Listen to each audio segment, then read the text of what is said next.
morning, good afternoon, or good evening to whomever may be watching. My name is Derek, and this is my rig. So this is my first upload on my brand new YouTube channel. I'm a dad, this is my rig, and my name's Derek, so naturally, I named it Dad Rig Derek. And I thought to myself, what better video to kick off my new channel than the things that I've learned while jacking this thing in the air. So maybe you find yourself with an SUV, a Suburban, Tahoe, whatever it be, and you're thinking to yourself, man, wouldn't it be nice to maybe put a lift kit, put some new wheels and tires, make that thing look way better. Well, I'm hoping by the end of this video, you'll be able to take away some really good things and maybe learn from some of the mistakes that I've made. So let me introduce you to the rig. This is a 2007 GMC Yukon XL Denali. On it we have a 7-inch rough country lift kit.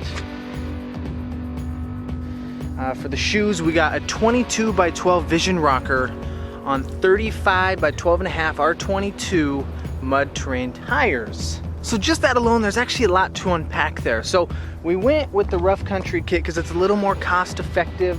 I know the GMs, the Sierras, all the Silverados, the Yukons, Tahoes, they really like the McGoy's lift kit. It's like a 7 to 9 inch kit they have, but it's really expensive. I'm a dad to 4 young boys, so I don't always have the funds to go with a big expensive lift kit, although it would be nice. But the rough country kit does just the same job, and I think it's a great kit. So why did I go with a 7-inch rough country lift? You think to yourself, man, it's a family vehicle, you have 4 kids. That's not very smart. Well, to be honest, it's not as tall as you would think. My dad has an 04 Dodge Cummins. He just has a 2-inch level kit.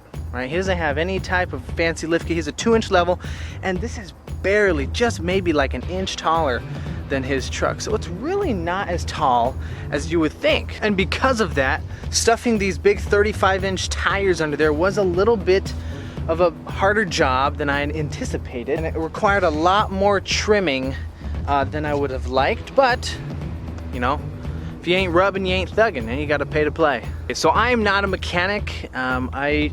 I can fix things, I can watch YouTube videos and fix a problem on a car, but when it comes to a big installation such as a lift kit, I did happen to pay someone to put it on for me that has the proper tools, the proper knowledge, just because this is a family vehicle. It's not just me, I have my wife and 4 boys, and I want this to be safe driving down the road, so I did pay a professional to do so. Now, a couple things you want to consider before you lift, especially an older vehicle. I know this is a very nice vehicle, especially for me. It's a Denali, it's got leather interior, it's got the reverse camera, it's got heated seats, it's got all the 9 yards, but it is older. It's a 2007, has roughly 160,000 miles on it, but there's always just some wear and tear that goes along with having an older vehicle. One of the things is all of the front steering components, your tie rod ends, your bushings, your upper and lower control arms, your sway bar, I mean all these different driving and steering components. 160,000 miles is a lot for those. When I initially got the quote from the mechanic to put the lift kit on, he said, oh, maybe roughly, you know, $1,500, it's not a big deal. And I said, okay, that's actually not a bad deal. So I said, yeah, let's go ahead and do it. Well, it took him about a week to get it on because I kept getting phone call after phone call after phone call saying, hey, your tie rod ends, they're super worn. Your ball joints, they're super worn. Your bushings, I mean, it was just like everything, I needed a new one.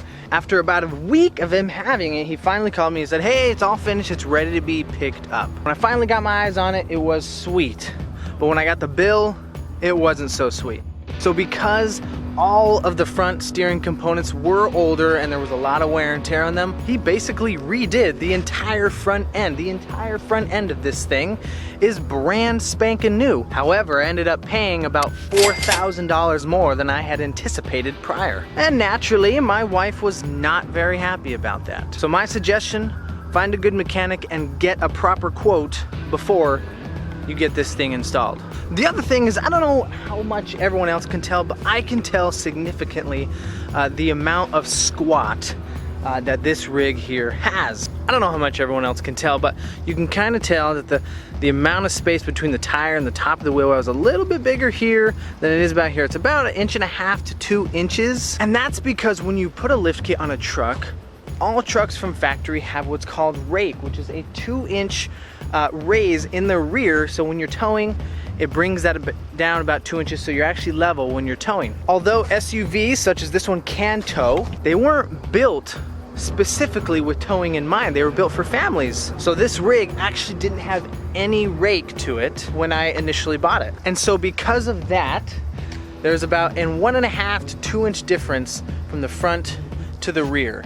And I can especially tell when I'm driving because my rear view mirror, it doesn't really look, I can't see a lot of the top of the cars that are behind me. So that's kind of annoying. So that's one of the upgrades I'm gonna do. I'm gonna grab a rear coil spacer because this specific lift kit comes with coils because there are no leaf springs in the SUVs. They're actually big coils.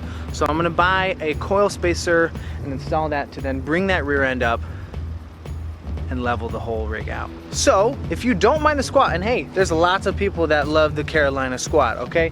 Me, it's just not my deal. I like a perfectly level truck or a perfectly level rig. If you don't want the squat, make sure that you at least have those blocks or those coil spacers in mind when installing the lift kit. Okay, and another thing to consider, and this goes for all GM trucks, is when you purchase a knuckle kit such as the rough country kit, because of the bigger knuckle, you actually get increased track width in the front only. So in turn, the front wheels actually stick out 2 inches wider than the back wheels do. So I did go ahead and purchase some wheel spacers. They haven't made it yet. That'll be for another video. But then again, it's just one of those small things that you may not care about, but it is something that I care about. All right, I gotta get out of this place. This is a no parking zone and I'm getting some dirty looks from one of the Albertsons workers. So I'm gonna hop in the rig and we're gonna get going.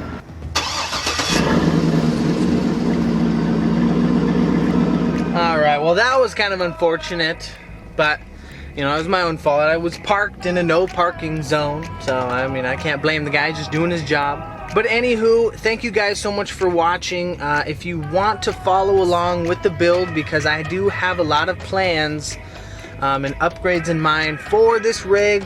If you want to follow along, go ahead and subscribe to the channel, give it a big thumbs up, and comment, do you have an SUV or anything that you're trying to lift but you're just not sure? Or do you have a dream vehicle that you want to lift or lower? Put it down in the comments. And I hope you guys have a fantastic morning, afternoon, evening, night, whatever it be, and many blessings.